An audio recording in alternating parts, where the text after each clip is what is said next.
అసలు ఖైదీ నెంబర్ 150 మీ కెరీరు అసలు ఎక్కడ కొంతనుండవు సార్, ఎట్లా, what is it? Khaidi number 150 shooting టైంలో చిరంజీవి గారిని వెళ్ళి నేను నా వేషం అన్నయ్య మీ పక్కన ఒక్క ఫ్రేమ్లో కనిపించిన చాలు అని సరదా కోసం అడిగా. అవును, ఆయన పక్కన ఒక్క ఫ్రేమ్లో కనిపించాలని ఫ్రేమ్లో కనిపించిన చాలు ఫోటో కట్టించుకున్నా కూడా చెప్పా. అయితే ఇమీడియట్గా ఆయన అప్పుడే ఆయన దగ్గరికి వినయ్ గారు వచ్చారు. ఫ్రేమ్లో కనిపిస్తుంది చాలని నోరు తీసి అడిగిన వాడిని అండి, నిజంగా నా బిడ్డల సాక్షి చెప్తున్నా. అలాంటిది చిన్న పాత్ర ఇమ్మంటానే నాకు అక్షయ పాత్ర ఇచ్చారు. రైతు కావాలి సార్. సూర్యదేవ నాగేశ్వర గారు ఫస్ట్ టైం నాకు మేకప్ వేశారండి. ఆ మేకప్ ఫోటో చూస్తున్నా మరి నా మధ్య పోయింది. ఇంత అందగానే అనుకున్నాను, ఎంతకాలం నా ఇంత అర్థాలు అబద్ధం చెప్తున్నా ఏంటి, ఎంత అందగానే నేను అనుకుని వాళ్ళు ఫ్రేమ్ లో రాజశేఖర్ గారు లాగా ఒక ఫ్రేమ్ లో కమల్ హాసన్ లాగా అనిపించింది నాకే. అదే మేకప్ అంత వేరియేషన్ ఫస్ట్ టైం తెలిసింది. అవునులే, బాబాయ్ బందర్ నుంచి మా ఫ్రెండ్స్ వచ్చారు, నీ అందరికి అప్పుడు సినిమా యాక్టర్ గా మా గ్లామర్ మెడ్రాస్ లో. అవును, సినిమా యాక్టర్ బాబాయ్, మీ యాక్టర్ బాబాయ్, యాక్టర్ బాబాయ్ అందరూ సెకండ్ ఇచ్చారట. అందుట్లో అతను వాళ్ళ అక్కయ్య బాగుంటుంది కానీ నీకు ఎవరు అన్నాడు.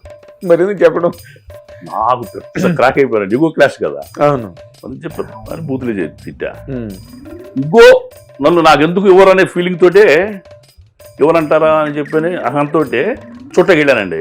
మా తమ్ముడు మ్యారేజ్ ఈ ఆదివారం అయితే నెక్స్ట్ ఆదివారం పెళ్లి చూపుకి వెళ్ళా. ఆ నెక్స్ట్ ఆదివారం నాడు తాంబూలా నాకు. మీ మిస్సెస్ గారు ఇప్పుడు సినిమా ఇండస్ట్రీలోకి వచ్చే మీ సక్సెస్ ని చూసి ఎంజాయ్ చేశారు.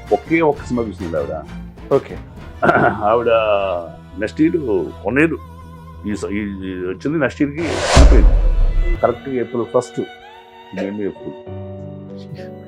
చేసేసింది. April 5th Rangasthalam first day shoot.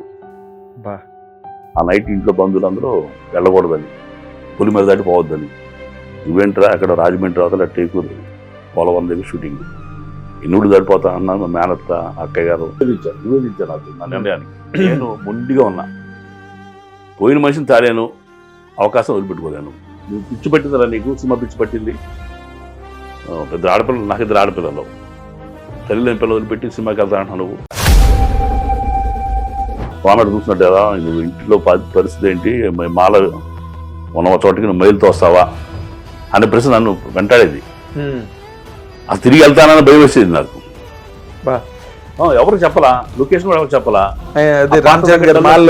ఆయన మాల్లో ఉన్నారు సరే భయం వేసింది. ఎక్కడ కూడా ఆయన చేయి తాకుండా ఒక